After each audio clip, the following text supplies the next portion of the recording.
Hi, it's Jeff Cohen from the Florida Healthcare Law Firm in Delray Beach. I wanted to talk with you just a few minutes about ACOs, Accountable Care Organizations. In the new healthcare reform era and in that new law, the platform for delivering healthcare is called an ACO. And the concept is that physicians, hospitals, and insurance companies can collaborate, cooperate, and deliver care in a way that brings the expense of it down and drives the quality up. Essentially, you've got those three players: hospitals, insurance companies, and physicians. How they do it is anybody's guess at this point. In fact, there's a lot of demonstration models in play. What an ACO is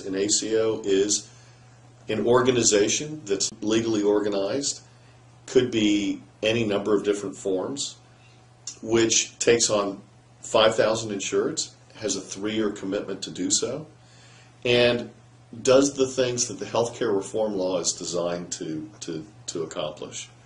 Bring costs down, drive quality up. The first phase of compensation to an ACO is going to be in a shared savings model, according to most think tankers.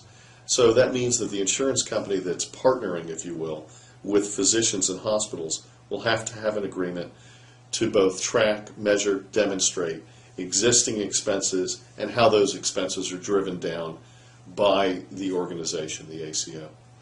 There's not going to be one ACO in each market. In fact, the government regulators believe and are promoting the concept of multiple ACOs in each marketplace. So the idea and fear that physicians may have that they have to belong to one is erroneous, because that's not what's thought of. The thought is, let's have multiple ACOs. Now, a lot of physicians are asking themselves, should they form an ACO or become part of an ACO? What's the next step? Right now, it's mostly an experimentation time, although ACOs are set to roll out in January 2012, and some players are stepping up to the plate. For example, Mayo Clinic and others that are similarly integrated and have been doing these things for years. Physicians are necessary at the table with anybody that's going to lead the development discussions and the formation.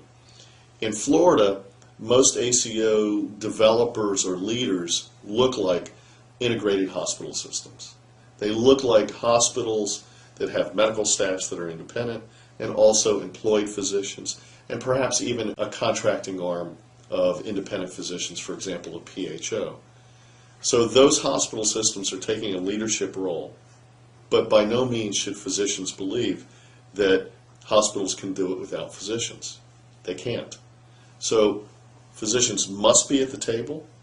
They should understand that an ACO is going to take tremendous organizational expertise, a heck of a lot of capital, and a lot of business sense, and it's going to take a lot of time and patience. Those are things that are in short supply of busy physicians practicing. So in my opinion, it's unlikely that physicians alone are going to jump out in front of business models that are already in place and which have those capabilities. For example, hospital systems. All right, so let's talk a little bit about ACOs.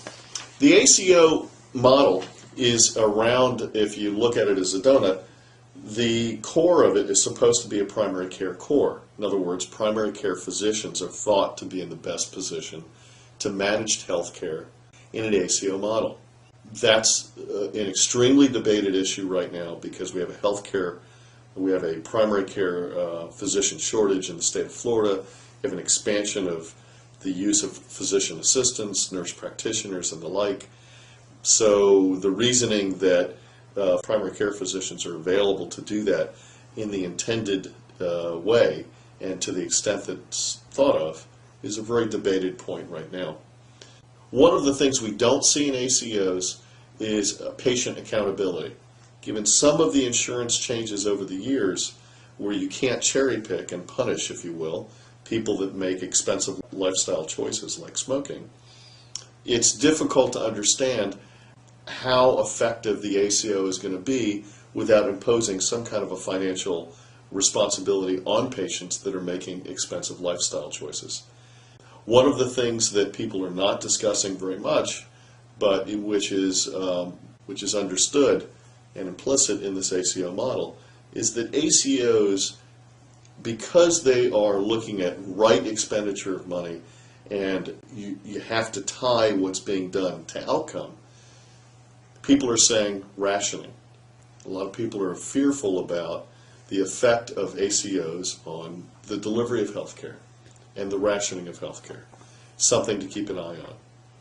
The impact of tort reform is something that people are not discussing very much in ACOs, but they should, because clearly the high level of exposure to lawsuits, particularly in states like Florida, does have a cost impact and has to be watched and addressed at some point. ACOs, physicians need to be able to make the examination of ACO options a priority.